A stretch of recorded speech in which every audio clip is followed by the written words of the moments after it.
you always try to look at a positive side, and that is that he's still so young, so that he has so many years still to go after he recovers from a terrible injury like that. How much of a blow is it for you? I know you're talking about the human being there, but also squad-wise, because you face Crystal Palace this weekend, and I suppose with Mark Gay lining up in their side, there might be a sense of what might have been given what happened on transfer deadline day. Yeah, but I don't think 2 or 3 days before, 1 day before we play them to talk about that again. He's a Crystal Palace player, and he's been very important for them as long as he's there. So we have to prepare for Crystal Palace, who are a very good team. I think they haven't lost 17 games in a row now, and he's part of that team. So difficult team to beat, but we are also a difficult team to beat, as we've shown when we played against each other, because we've beaten them once with 1-0 and twice it was a draw. And we have more than enough options to replace, if needed, a player at the centre-back position, because of course we've got Virgil, Joe and Ibu, and other options if needed. Is Alexander Isak ready to start now, obviously thinking with no Hugo Ekitike in particular? Yeah, he's able to make minutes again. I still feel 90 is...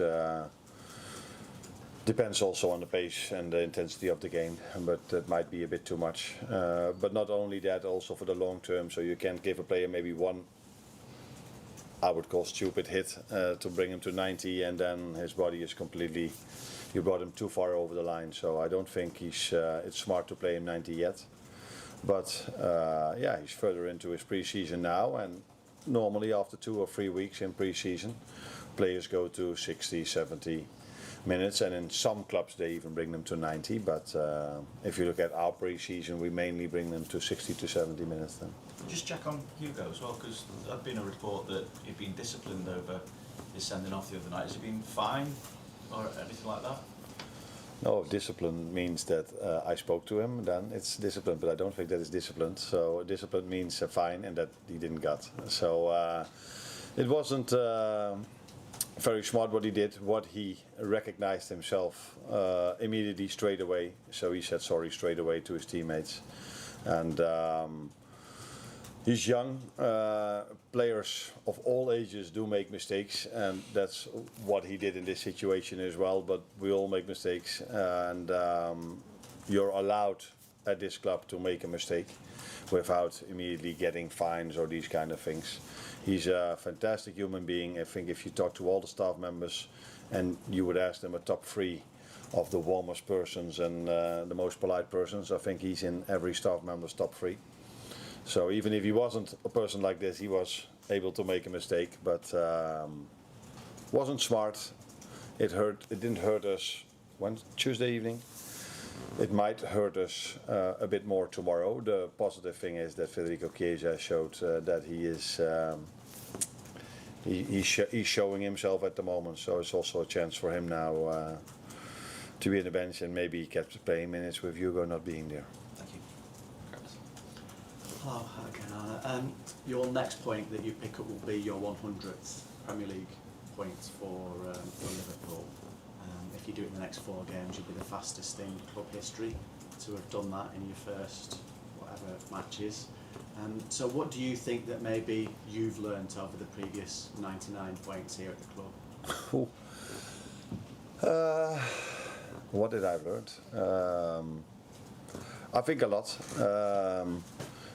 This has nothing to do with your question, but one of my frustrations is that I don't know if it's the same in England, by the way, but we as managers, we have to get points to keep having our badge. Is that the way you say it? So to stay a manager in Holland, you need every 3 years you need to do some schooling. Schooling, is that the right word? Yeah, education.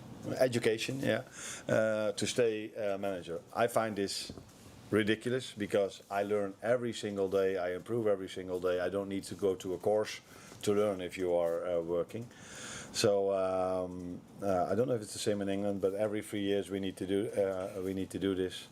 Otherwise, you cannot stay. You need badges here as well, Yeah, but if you've done it, do you need to Every You time, have to do a refreshing educate course. the refreshing courses. Yeah. Now, for me, every day is a refreshing course.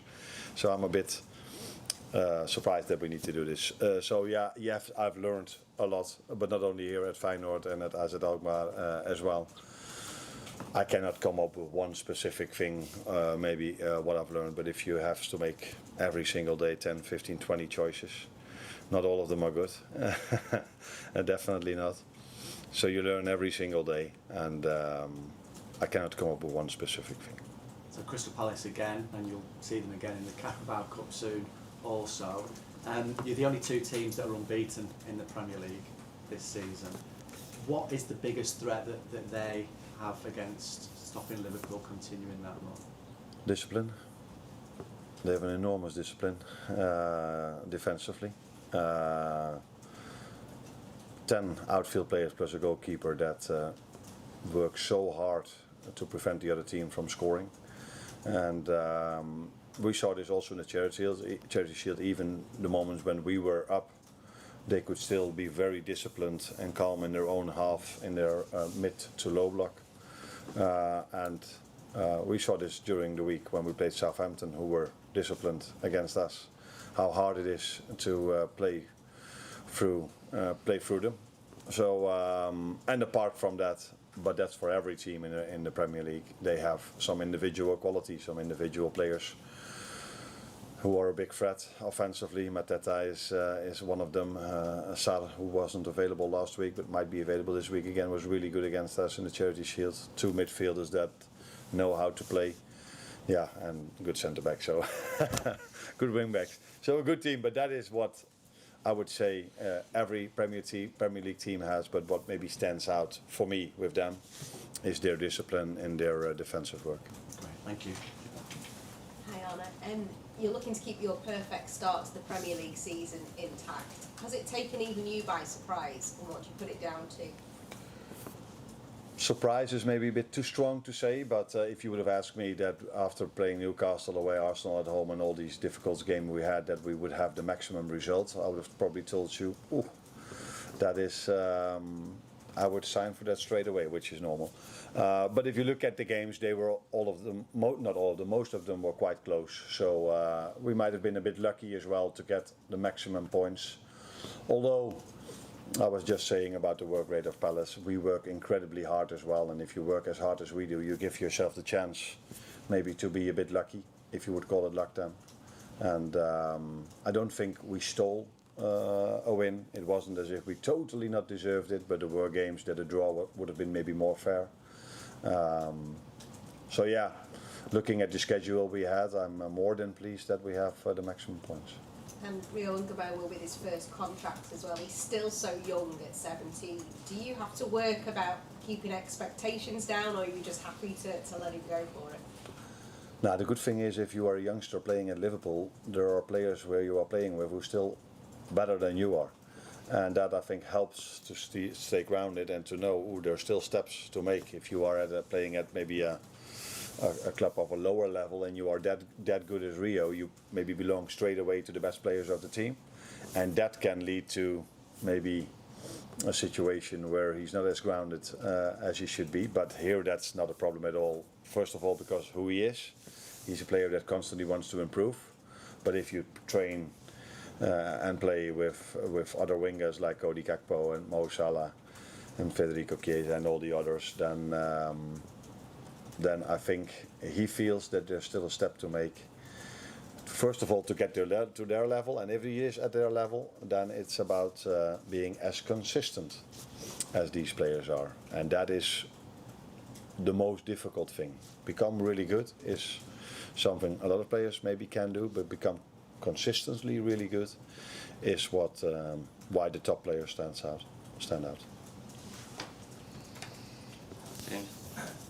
Arne, just on Giovanni, obviously he's devastated at the minute. How important are people like Virgil and Joe Gomez, both suffered the same injury later on in their career, and how important are they going to be in terms of rehab, and also as an example for him of, it feels like the end of the world at the minute, but you can come back and be just as good as you were before? Yeah, No, I think that last thing definitely helps, and we have some examples of that from with Virgil and Joe, and there are a lot of examples all around the world.